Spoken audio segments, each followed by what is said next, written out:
ได้ตัดแสดงไว้ดีแล้ว ขอนอบน้อมอย่างประสงค์สาวก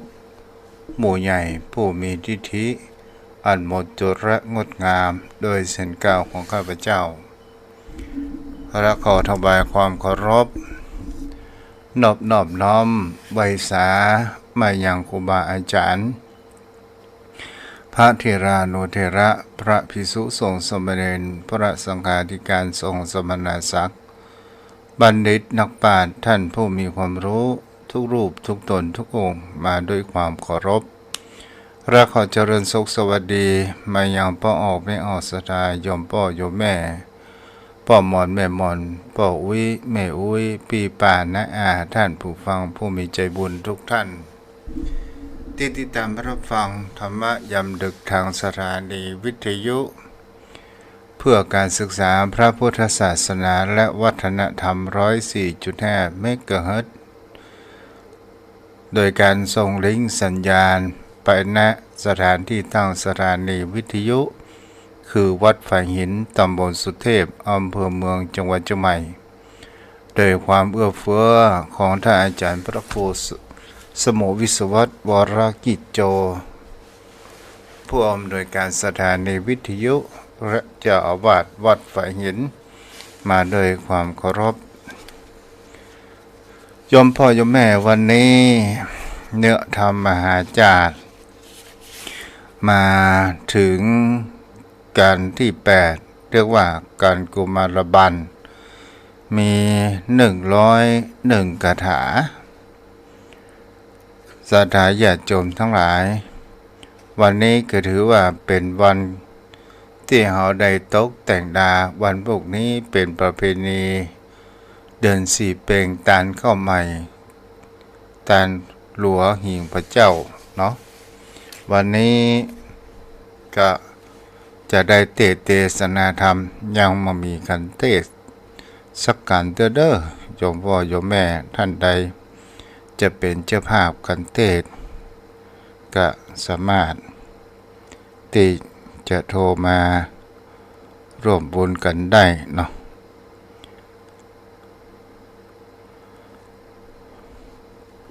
เดี๋ยวพวกนั้นเตรียมรับโทรศัพท์กันเด้อพวกนั้น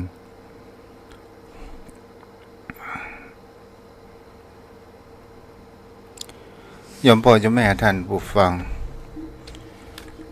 วันพรุ่งนี้ตู้เจ้าอาจจะติดธุระก็คือไปงานประเพณีวัดเขาแท่นหลวงเวลาประมาณสัก5 โมงเนาะ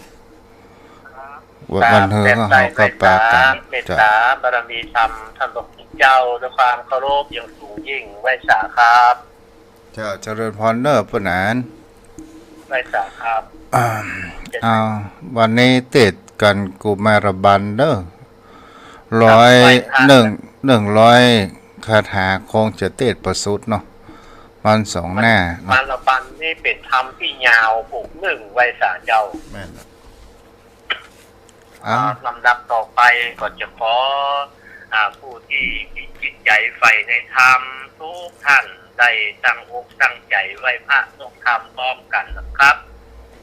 อิมินาสการะนะพุทธังอภิปูชยามะ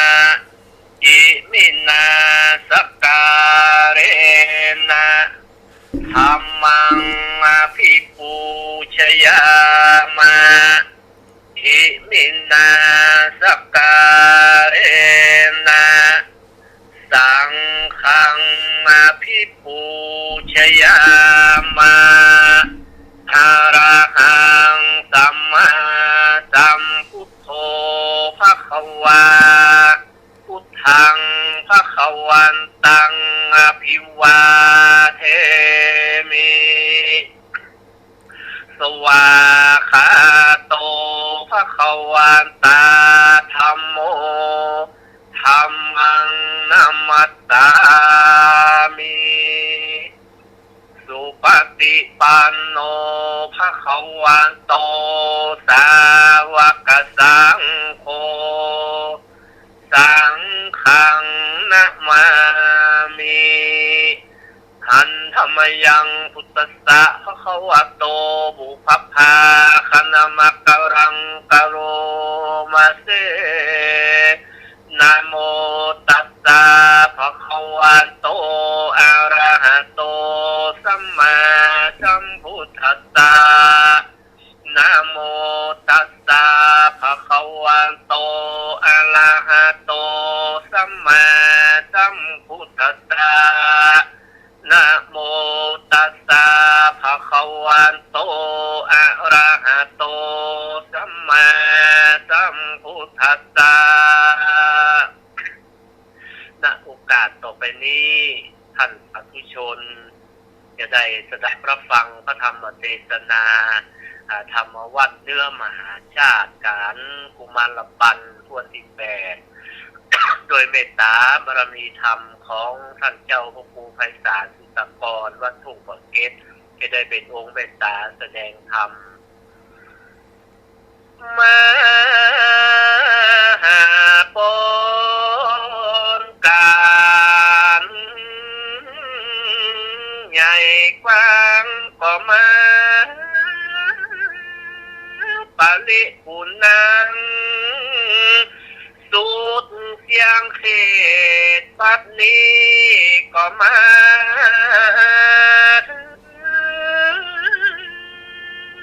กูมา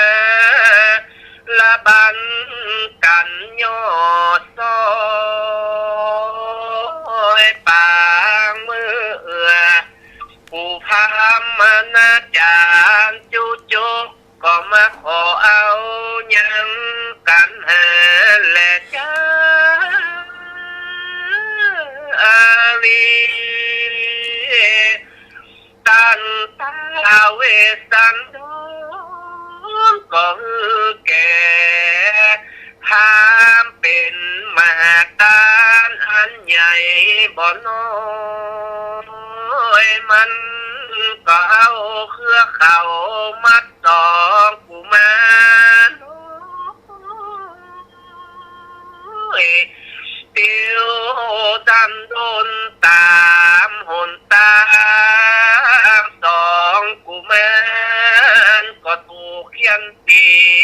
จำก็มาจำเป็นน้องที่ปอง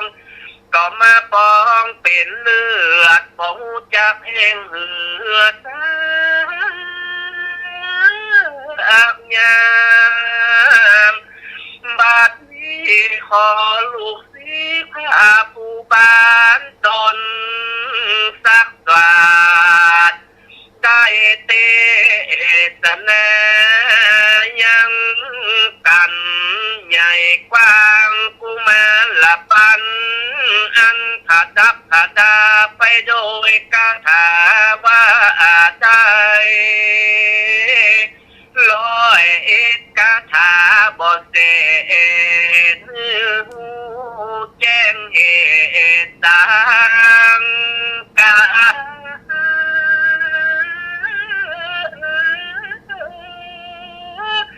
แก่มูลสถาผู้ขาตอังมนอันมันหังอยู่ทาดาฟังธรรมังอนุกรรมปิมังปัจจังอาลาธนังกะโลมา โอ้เสียงปนานเนี่ยมันหว่อนเคิมดีเฮ้ยปนาน ครับไว้สาท่านเจ้าครับ เจ้าบนรักษาได้อแต่ที่จริงกันกุมารบันนี้เป็นเสียงกลางเนาะแต่ทุกเจ้าประจ่า ครับกุมารปันเป็นเสียงกลางมหาลาภเป็นเสียงใหญ่มัจจีเสียงน้อยไว้สาเจ้า เจ้าเนาะอนุโมทนาเด้อวันพวกนี้บ่ได้ปากันเต้เด้อเพราะนั้นมีงานประเพณีจะไปกิจนิมนต์อยู่เนาะ พาไว้สา วัด ครั นั้ บ นเฮอปากันเจ้า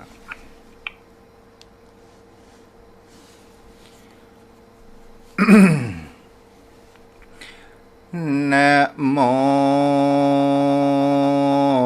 ตัสสะภะคะวันโตอะระหันโตสัมมาสัมพุทธัสสะจุนจังโกปิอัญจุนตาปัสเสนากันทิตามังเกนังกันตัวจายาวาจาตุรัสสะภุกลานิติลังบันตวาจินเตสิรมธรรมธรรมันเตสนามาสวนวาจุจักขพามผู้เท่ามันก็ได้ไต่เต่าไปตามหนทางอันเจ้าจะอาจุตราสีหากบอกเก่าแก่ตนนั้นจวนมันก็ไปจุจอดต่อเต้ารอดทับยังบังวังขบุกรณีอันมีสิ่งแจ้งเสมอกันแล้วมันกลางกันนิ่งใจว่าสันนิว่าวันนี้เป็นกะละอันค่ำแล้วปรางนี้นางแก้วรายจะมาทียังพงไปแสวงหาหัวมันและลูกไม้ในป่าไม้ก็จะได้มาแล้วมาตุกามโมจิวะไม่ยิงตั้งลายเตียนยอมห้ามเสียยังตันบันดาลเฮือเป็นโอนทลายแก่ตันตุงเมื่อได้อาหังกวนกูนี้ยังนอนในที่นี้เฮือสบายก่อนเติมตกในวันล้นพุ่งเจ้าพอดีเมื่อนั้นนางมาทีเข้าไปป่าไม้กูเนี่ยเข้าไปสู่ภาเวสันดรเจ้าวนขอเอาลูกแก้วได้แล้วถอยค่อยหนีไปเตอวานตามปันนารันติในกลางคืนก็ลุ่งไว้ก่อนที่นางรายจะมาทีเทวีราชจินีก็มาฝันหันหลากนิมิตมากปุนกวามเอโกโบริโสยังมีใจผู้นึงดำเนื้อมันกามเหมือนหมีผู้นุ่งผ้าดีย่อมฟาดผืนหนึ่งนุ่งปาดไปนายผืนหนึ่งสบายไปนอกมาตัดดอกไม้แดงสองหูพอเล่งดูย่อหยาบมือถือดาบแกนตาเข้ามาสู่บรรณสรานังแล้วก็คำลาบนางแก้วมาทียับเอาเกสีหมดเก่าเฮือนางเต้าเต่านอนงายและควักเอาตานางนายตั้งกูแล้วตัดเอาต้นแขนนางกวางยกขวานพาหัวอกจกเอาหัวใจได้แล้วนางแก้วท้ายเกิดติงตายแล้วถือเอาวันทุทั้งหลายนึกว่าเข้าสู่ป่าไม้ไปปานสาบุญพิจิบูสาปะพูนจิตวานอังราชมันดีรับบตันจืดนางก็ตื่นกะจังฝันทางบอกเคยหันไหลลางตรงใจมากนักแน่ ว่านิมิตทากำฝันนี้นาก็เป็นอันพิสะเปิงกลัวมากนักนานางพญาจึงเกิดหลอดถึงเต่ายอดโพนทาว่าบ่มีภัยมาแก่หือรู้ที่แต่แก่ตนกุมต้องมีสลีพุญจาเวสสันดรนางจึงลุกจากที่นอนตนแล้วห่มผ้าเหอลูกแก้วหมู่บวกงอนจึงไปสู่เวสสันดรและเวียงยามสังงัดเที่ยงกลางคืนนางก็ได้ยืนตีต่อยคอยตีเป็นประตูศาลา เพื่อสัญญาเฮอเต้าตื่นเพื่อใครรู้แจ้งจืนคำฝันก็มีแลตาส่วนตัวมหาสันโตส่วนว่ามหาสันเจ้านั่งอยู่เฝ้าภาวนาได้ยินประตูศาลาดังกะคากเสียงลางเตะนังน้ำพระกระสันตาตนยิ่งเท่าจริงพิจารณาดูว่าภายมาตีต่อยประตูพิว่าผีกำลังต่อยไปบนพิว่าคนกำลังต่อยตำกลางพิว่าเป็นสัตว์ดิรัจฉานกำลังต่อยไปต่ำเจ้าก็พร่ำรู้ว่าเป็นคน พระทศพลจึงถามมาภายมาต่อยประตูกูเต้าเมื่อนั้นสรีปุญจูนุจันนาจิงจาวาดกำคายว่าสีบัวใหญ่มาทีและพระเหนือหัวเฮยพระมหาสันเจ้าจึงกล่าวว่าดูแลนางในการาบันนี้ดังลือนางปล่อยแม่มังเสียมยังกำกันติกาอันเราได้ฮือแก่การสันนี้แล้วนางแก้วจริงจากมาแต่การนางมาทีจึงไว้พระบาทภัยผัวตนว่าข้าแต่พระทศพลเป็นเจ้าข้าน้องเนาฝันหลากนิมิตแมงปุนกัวแล้วก็เล่ากำฝันจุประการหันแล ส่วนมหาสัญจาพิจารณาดูเรายังกำฝันเจ้าก่อนตานรู้รอดโดยพญายอดเมธีอันว่าตานาปารมีจะบัวระมวลแก่กูเต้าในดันดาวหิมปานนี้จะแลในวันพุกมีไม่วันพุกนี้ยาโจกจะเข้ามาขอเอาลูกสอปอตังกุกกวนกูกล่าวเรานางเฮอให้โศกวิประโยคไว้คอน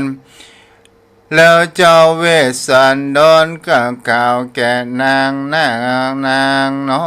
งเนามาทีวันดุรานางในกาลเมื่อก่อนนางเคยนอนสาดอ่อนพื้นดินในสวยอาหารดีอันลำใส่ถาดคำจูมือบัดนี้นางมาถาลงเครื่องฤาษีอ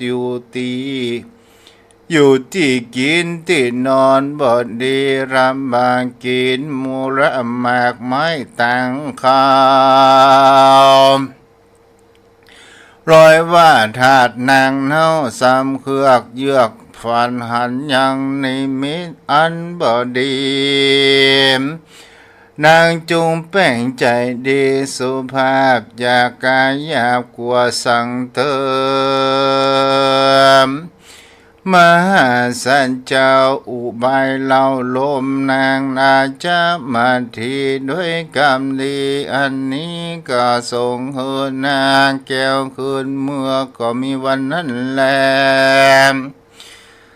สาวิพันตานางกลางคืนนั้นลุ่งแล้วนางแก้วยอดที่ดาม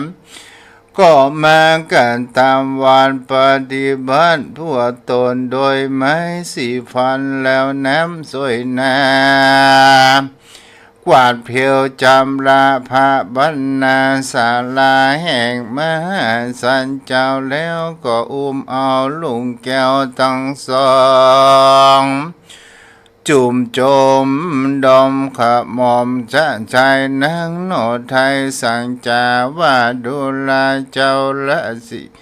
จารีและนาและกันหาเฮ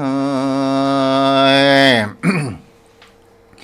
คืนนี้ยามกายลุงกูแม่มุ่งรับหันนิมิตท่าฝันให้หลักตู้ใจมาแก่แม่ดีลีมคือเจ้าทั้งสองอย่าประมาทเล่นจิ้มไก่พระบาทแห่งคือเด้อเตอเด้อวานการสั่งลูกแก้วแทงตนแล้วนางก็เอาลูกทั้งสองไปฝากในสำนักแห่งมหาสันเจ้าแล้วนางแก้วซ้ำสั่งไว้ว่าข้าแต่มหาราชเจ้าอย่าได้ประมาทลงลืมในกุมารดังสองพี่น้องเจ้าจุงพอเล็งดูยังลูกรักเราทั้งสองเติมก่อนนั่งสั่งแล้วก่อนถือเอาเสียมและข้าเจ้าอันจะไปเอาลูกไม้และเสียมจอดมองอันจังแต่งนอต้องหัวมันนั่งก็เจ็ดน้ำตาแห่งตนเสียแล้วนางแก้วก็เข้าไปสู่ป่าไม้เองเดียวเพื่อเตียวหาหัวมันและลูกไม่เยอะลองให้หนีไปวันนั้นแลตันตาในกาลนั้นจูจุกพรามผู้เท่ามันก็ลงมาจากดอยที่นานโดยอันกระนิ่งใจว่าการะปังนี้นางมันดีเข้าป่าไม้ไปแล้วมันก็ไว้นาสะพอซึ่งอาสรมโดยหนทางอันเตียวไต่ไปสู่ผู้เดียวนั้นแลเมื่อนั้นมหาสันเจ้าก็ออกมาจากบรรณาศาลาแห่งตนก็มานั่งอยู่เหนือแผ่นดินเหนือแผ่นหินอันมีที่ไกลประตูสลามเจ้าก็กระนิ่งใจว่าอย่าโจกจะเข้ามาแลกก็พอเล็งดูหนทางอันจะมาแห่งอย่าโจกประดุดดังใจผู้มักเล่ามานั่งเล็งดูแม่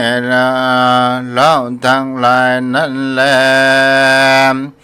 เมื่อนั้นสองกุมารก็เอาการเล่นที่ไกลมาหาสันเจ้าส่วนว่าพรามเทาก็ไปปรากฏที่ไกลประตูป่าไม้อารามโอโลเกนโตมหาสันโธนั้นนั่งอยู่เฝ้าศาลา หันพระมาเข้าสู่ในแก้วกู้อารามก็มีใจบ้านจมจืนหวังจะได้โยงยืนยังตานจริงปฏิสันทานคำพรามผู้เตียวป่าจริงกล่าวว่าพรโดราพรามท่านจะมาช่วยเราไปสู่เมืองแก้วคู่นิพพานโดยบุตรทานอันเลิศแล้วจะเรียกลูกแก้วจะเลียงเหิมไปติระพามเทาจริงกล่าวเป็นกลันทาวาอุเทหิจาริปฏิปโลลานังเวญาตินสันติดังนี้เป็นกามดูแลเจ้าจารีลูกหลักพ่อเจ้าจุงลูกหมอไปปานพ่อก็หันยาโจกคนขอมาปรากฏสองนาม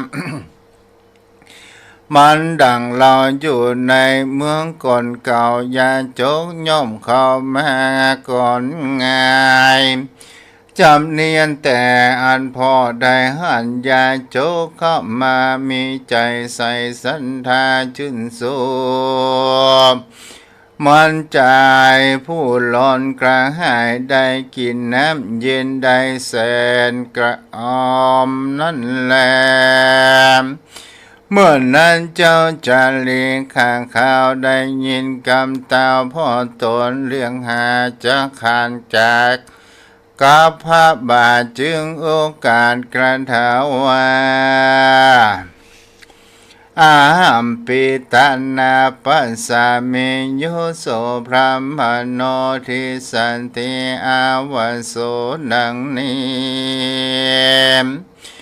ข้าแต่ตัวพ่อพายาเป็นเจ้าอันว่ายาจงไต่เต่าเตียวมาอันตนปิตาหากบอกข้าหันแต่ไปนอกอาลาเหมือนดังพรามผู้วิเศษเดินดันเขตถึงเรามันเตียวมาบอกมีกูเข้ามาสู่อารามกันพรามมาถึงแล้วจะเป็นแค่แก้วแห่งเรากันเจ้าจะรีกล่าวแล้วตนแก้วจังคบยำพอจึงลูกหมอไปตามกำเปิงนำเอาพรามจุเยืองแล้วขอเอาเครื่องถุงพรามก็มีแลมพระมโนส่วนจูจักกะพรามเล่งดูเจ้าจารีกุมันแล้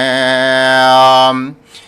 พรามกล่องกะนิ่งใจว่าเป็นสันใดก็แล้วจือว่าลูกแก้วโนพญามจะต่อเจ้าเมืองก่อนจังข้าจำตอบให้ฟ้าก็ว่าจักบุบตีมมีมันน่าสาใสใหญ่สร้างเฮา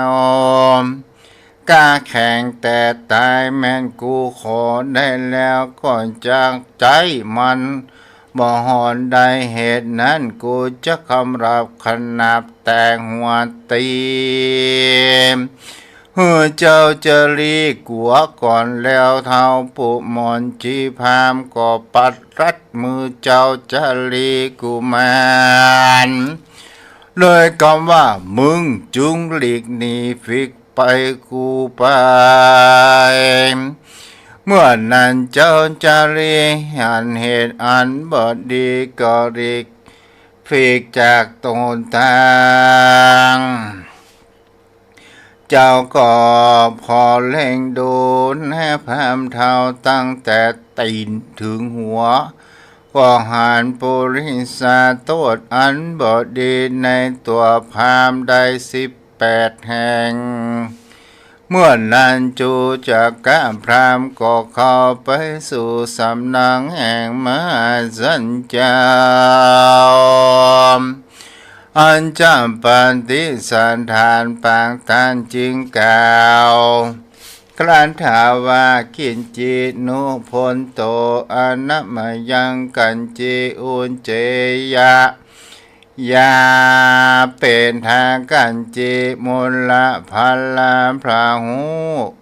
ข้าแต่พระฤาษีเป็นเจ้าอ่านว่าเปลี่ยนอุบานกังวลยังมีแก่เจ้ากูอันจะลืมอ่านว่าความทุกเวทนาบ่ได้ยังมีอันจะลืม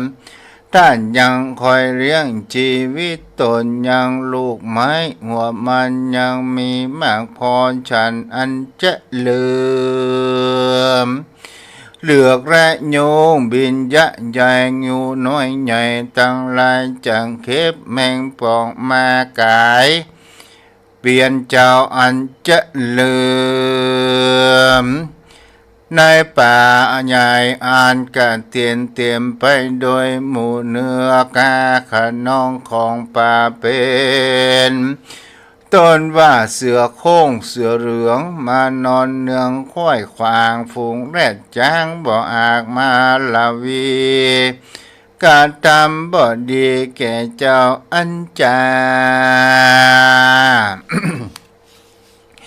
เมื่อนานมาสันเจ้าจังกำขาจะเท้าปันที่สันทานจริงกล่าวกันเถาว่ากุสระรันเจวะโนพระมเนอัฏฐพระมเนอนัมยังโดลาตันพามสาภาวะอันเพียนบ่ได้ก็ยังมีแก่เราความลำบากยากใจก็บ่มีแก่เรานี้แสวงหาหัวมันและลูกไม้บ่ลำบากสังงานยังพร้อมกันฉันทุกวันยามค่ำเจ้าและพรามเฮยเลือกและยุงงูน้อยใหญ่จังเข็บและแมงปองก็บ่มีในเขตประเทศป่าไม้หิมปานเตียนยอมอาเกียนเต็มไปโดยหมู่เนื้อกากระน้องป่าเป็นต้นว่าราชสีเสือโคงเสือเหลืองเขาบ่มาหิงขอก็บ่มาหิงสากันตามโทษแก่เราอันอยู่สร้างโพธิสมปานแต่ท่านเอ่ยมหาสันเจ้าก็สำแดงกายิกาทุกบ่มีแล้วตนแก้วก็สำแดงเจตสิกกันทุกอันมีในใจแต่น้อยพาย่อนซอยจึงกล่าวกระทำว่าสันตะโนมาเสวะสันตังอารัญเยจีวิโสกินังอิตังปิปะธรรมังปัสสามิโดราท่านพามนำแต่เราได้ปัดภาคเมืองมาอยู่สลาป่าไม้นับว่าได้7 เดือนมีชีวิตเราแก้มโศกเหตุใดเหตุสวยวิปโยคบริหารนาพ่อแม่และปัญญาเราหันท่านพระมาสู่บ่มีกู้พรสองท่านถาลงครองนักผาดมีเจือชาติเหนือฤาษีท่านมีมือหือไม้เต้าแสวงไต่เต้าโสลาสู่ศาลาเล็กไฟหนาปอกมือนามตนชื่อกันตีเครื่องเลือสีก็มีจุสิ่งอันพรามยิ่งสันลาท่านพระมาเป็นแขกตั้งตนแลกหัวตีจนท่านจีเข้าสู่โรงน้ำชำระล้างปะตาม แล้วจงมาสู่ตีนั่งตีนี้สบายแรงก่อนทันลาตีนตุงกันนิบิพลานิลูกไม่มีไหลรากอันหนึ่งมันที่ห่างนำมาคือหาคือหมากกับตองและหมากหานสุกใหม่หมากเต้าใส่สุกลำหมากม่วงคำสุกแรมดูดดังแก้มสาวลามเจิญท่านพรามกินเตอะเจ้าคนเท่ากินอิ่มได้แรงมาลาอีตังเปปานิยังสีตังอันว่าน้ำอันนี้ใส่ก็ใส่เย็นก็เย็นจะเจียวอันนางบัดดีห่างติวเอามาสู่ศาลาเมื่อยามเจ้าเชิญพามเท่าดูดกินปานว่าอันแล้วตนแก้วจริงถามเหตุอันมาว่าดุราพรามด้านอาศัยปัญจัยอันใดเป็นเหตุจึงแสวงเดียวเตดเดินมาเราถามหาท่านจุงกล่าวให้รู้ข่าวกำเครื่องก่อนเติมจูจักโกปีเมื่อนั้นพรามเท่าไว้พระบาทเจ้าเก่ากันถาว่าญาณถาวาลิวาโหปุลโลสัพพะกาลังนาขิญาติดังนี้เป็นกามข้าเจ้าจังกล่าวอุปมาอย่างสายสันธานท่านเต้าอันลือตัวอันทรณีอันมีน้ำหลวงแห่สิ่งต้องวางวิ่งลงมาคือน้ำคงกางามสะอาดยะมุนาฟาติฟองอาจรวดีน้องแถวทางสะภูลังไหลตามมาหินทันละลามไหลกว่าในปากวางหิมปานสายเขียวขานในเดือนไหลละเลื่อนสุนตากอคือดังสายสันธาตันเท้าอันลือตุนตัวเจ้าจุมปูมตัวนี้มาเป็นคนไรยากทุกข์ลำบากรอตายข้าหญิงใจข้าหญิงใจช่วยใจก็หาบ่ได้สักคนข้าเดินดงตามจองอันเท่าไทยท่องเที่ยวไปอาสา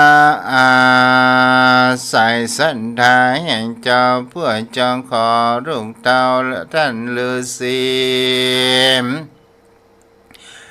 คือจะเลียแลกกันหารุ่งเต้าท่านจุงนาวนั้นเต้นแก่ข้าอันไหวนาเข้ามาขอนิเตอตั้งสุนตัวเหมือนนันมหาสันเจ้าได้ยินพามเท้าเก่าขอตานมีใจบานจมเจิญใจต้องตื่นยินดีเหมือนดังเศรษฐีผู้มีศรัทธาใจปฏิสันทานตั้งไว้ยังกำปันในมือคนอันทุกข์ยากลายเกิดมาในรู้วัดยินดีพระฤาษีจึงกล่าวเป็นกระถาว่าตัตตามินาวิกัมปนิอิสโลพระมนาดังนี้ดูลาพรามต้านมาขอตานอันได้งามแง่กูจักฮือนั้นแก่มึงพรามบนเนต้านมาขอลูกเต้ากูจักฮือสองจึงเงาเป็นตาน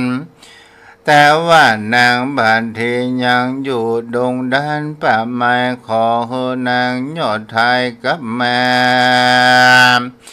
ท่านจงยังอยู่ศาลานี่ก่อนพรำเทาวันพุ่งเจ้าตัญญานำลูกเต่าเอาเราไปเติมจูจักกะพามจึงไหว้พระบาทเจ้าเจียนจาวานาวาสมะพิโลจะปีกะมันตังไม่ห่างรุจันติข้าแต่พระฤาษีตนองค์อาเจ้าโอวานกรรมจามโดยโอวานกรรมงามบางเฮอคาอยู่ในอารามงั้นลูกวันพุ่งเจ้าจึงจะไป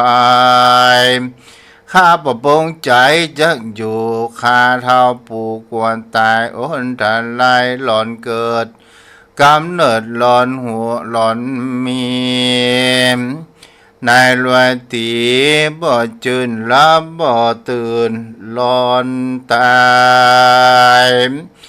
ผ่านใจพาสมสายภาพฟ้าจ้างทรงกะทรงสักการสร้างเขาที่กลางภายคาจะไปบ่อยู่แห่งนี้กูตามกำท่านแลชื่อว่ามาตาตุกามผู้หญิงทั้งหลายบ่เป็นที่เข้าไปสู่หามแห่งยาจกวันนิพกคนขอตั้งหลายกาตามเฮอเป็นโอนทลายหายจากลาบใจหยาบจ้าเรียนมนต์กะตำผัวตนเฮอตุนเตื่อมเฮอเข้าสู่เงือมมือคำส่วนนงเรางามแงอย่างเฮอตานหันหน้าแม่พยามท่านมีสันธาเจือแล้วจึงเฮอสองลูกแก้วเป็นตานเป็นพระราชาอันประเสริฐจางน้ำเจ้าเมื่อเกิดเมืองสวรรค์จะแล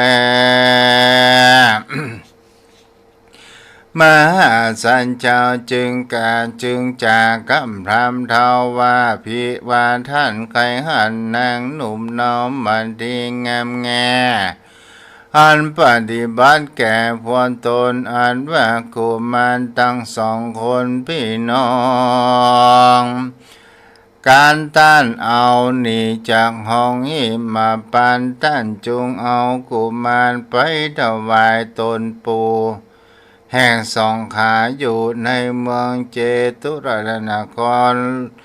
เรื่องข้างข่าวตนต้านชื่อว่าสนใจการต้านหันสองสายใจไปหลอดแล้วสองนกแก้วไปถึงเมืองปางจาเตืองจมจืนหือเต้าหูมหือหื่นในใจเขาของใดมีบ่รายเด่นแต่ง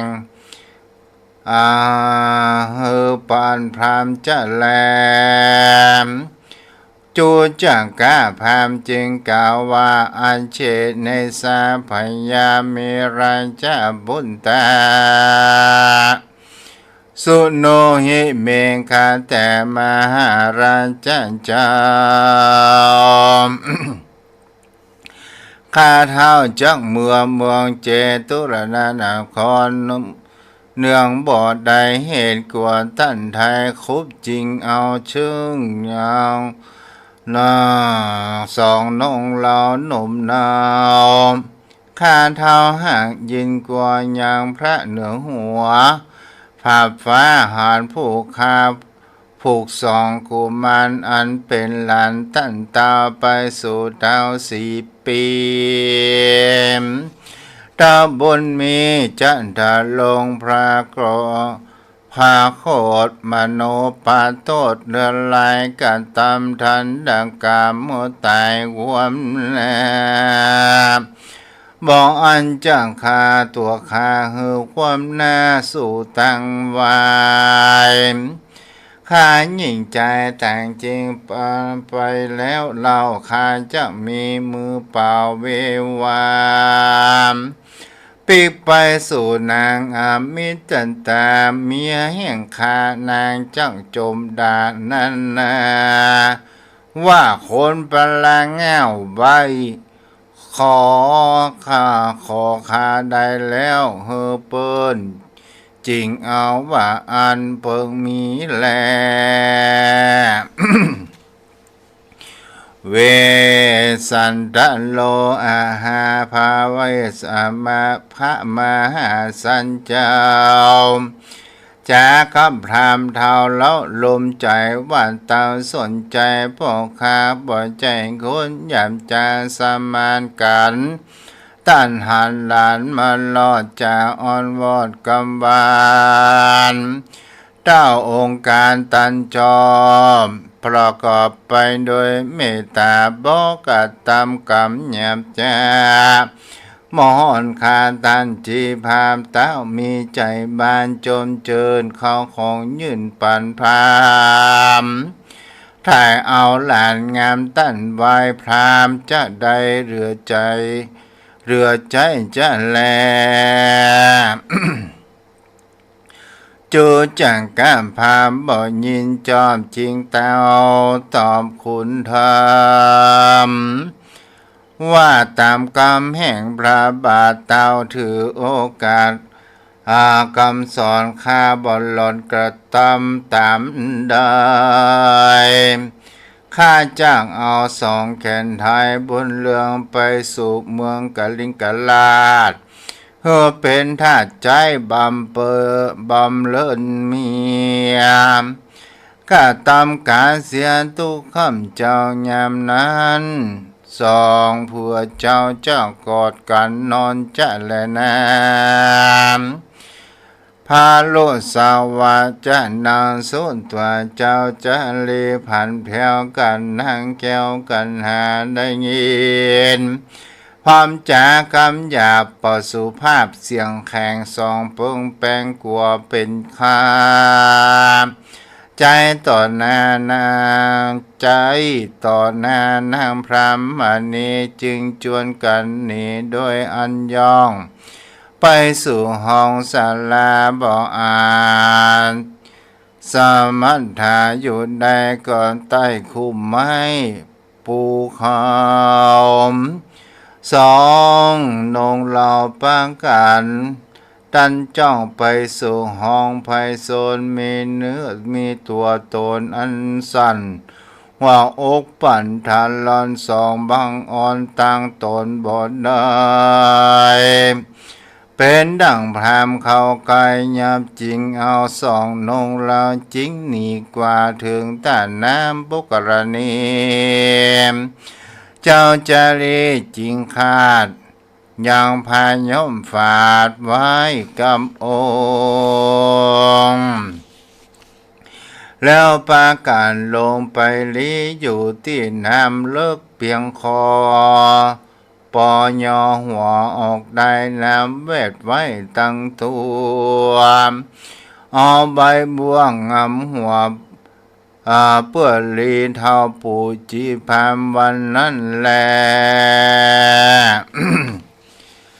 ตามมันทำปรางกาเส้นโตสันทาอาหารตันโตกุมาโลกุมาลาปยิตาสุตวาลุทัสสะภาสิตังเตนะปาทวิสุจาริกันหาจินาจุโพดังนี้พิกเวโดลาภิกขุทั้งหลายตนดารงสินใสสักสวดอันสองเจ้าราชกุมารได้ยินพรามขานกำหยาบกล่าวกำขนาปุนกัวสองจอมหัวตั้งกูยินกัวสู่อยู่หาดอตกใจบ่ได้สองแก่นไทยเล่นพระเนตร อาไปจีพามปูดเทาเข้าสู่น้ำแกนใบบัวนั่นแหละสนจูจังกามพามบ่อหันสองน้องลำปีน้องในแห่งห้องศาลาเจียงเจียนจ้ากำอยากผานาเวสสันดรว่าดูลาเวสสันดรบันนี้กุลวนขอลุงแก้วต้านนี้ต้านกองเฮือต้านแล้วจอบทำต้านกรรมจำกรรมกูมือสู่เท้าตนปู่สองขาคูบอดจ่าไปเมืองตันตาวในดันดาว10 ปีกูจะเอา24เป็นค่าใจต่อแนมเมียกูท่านปล่อยเล็งดูลูกแล้วสัญญาคือปับตาและยา อายังเกี่ยวสาวอยู่ต่อรอเฮือลูกด้วยหนอตานีปันกันเนี้ยแล้วดังลือบ่ลูเต้าคูปับพันแห่งใจการว่าคนในเมืองทุกเต้าภายบ่ไล่เต้าท่านฤาษีท่านยังมีกรรมลุลายปูนดีในแต่ดีรีจันแลปอนเทสันโตส่วนว่าปอเทสันเจ้าได้ยินคำพามทอทิ้นเทียน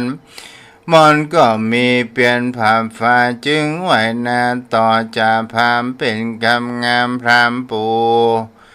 ลมเราอยู่ศาลาวาดูลาพรามกูนี้บลอนจักลายเมืองยานายตัวกูท่านจุงรออยู่นี่ลูกกูนายลีเปือว่ามึงกูถึงจักหามาได้ยังสองแก่นไทยกูมันมาเฮตันแก่นตันจะแล้ววานแล้วตนแก้วจึงย้ายจากศาลาไปหาบุตรงามแง่เตียวตามแต่โดยตีนอันสองน่าลินเตียวกว่าถึงแต่น้ำโปกันละนิหันตินสองสีสู่ตาน้ำเจ้าจริงสำกระนิ่งดูว่าสองบุญจูลูกแก้วลงสู่ใต้น้ำแล้วดีลีมจากเรียกเจ้าราศีมาก่อนจากเรียกเจ้าจารีมาก่อนโดยเสียงอ่อนลองหาก็กล่าวว่าเอเฮตันตาปิยาบุญตามปุเลธามาปารมีดังนี้เป็นเก่าดูแลเจ้าจะเลี้ยลูกอายใจเตี้ยวแก่พอเดียวแก่พอเจ้าจงมาหมอตามกำปอช่วยสร้างก่อบารมีคือสัมปัญโยตญาณวิธีอันเลิศแล้วจะนายนั่งแตนแก้วเตสนาธรรมพามผู้นี้มาว่ากำไรด่าเลือใจเจ้าจุกมาเป็นดังน้ำสายเย็นชื่นจอย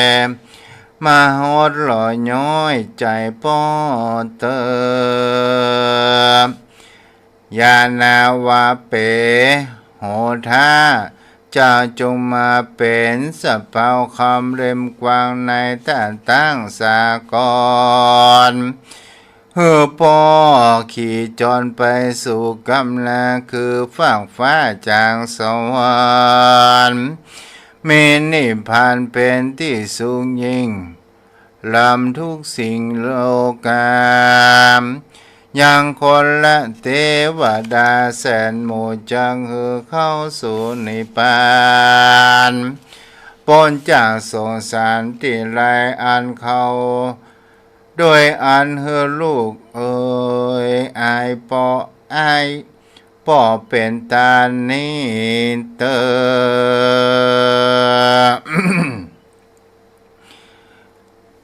เจ้าจะเลีกุมารได้ยินคำผู้บันตันพ่อตันถอยต่อลงหาด้วยเสียงสัญจรจะลาย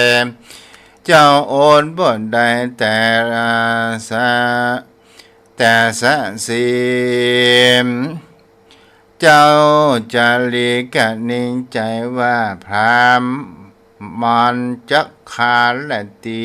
กูอย่าฮือป้อเลือกสองตีแต่เตอแล้วเจ้าก็ปิกก็เปิกใบบัวอันกังบังหัวแล้วก็ไปสู่ตนแก้วปิ่นตามถือเอาป้านตาตั้งกูร้องไห้อยู่ปานฟานเช่นจะเล่นน้ำ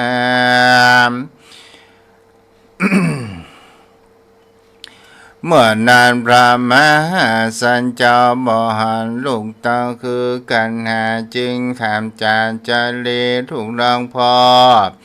อันว่านางน้อยหนอกันหาได้ลีอยู่จะลุงแก้วบ่หันแล้วแต่ทางใดนั่นจามเจ้าจะเรียกกันไทยเงียลงให้ก็เงียเจนจาว่าเมื่อ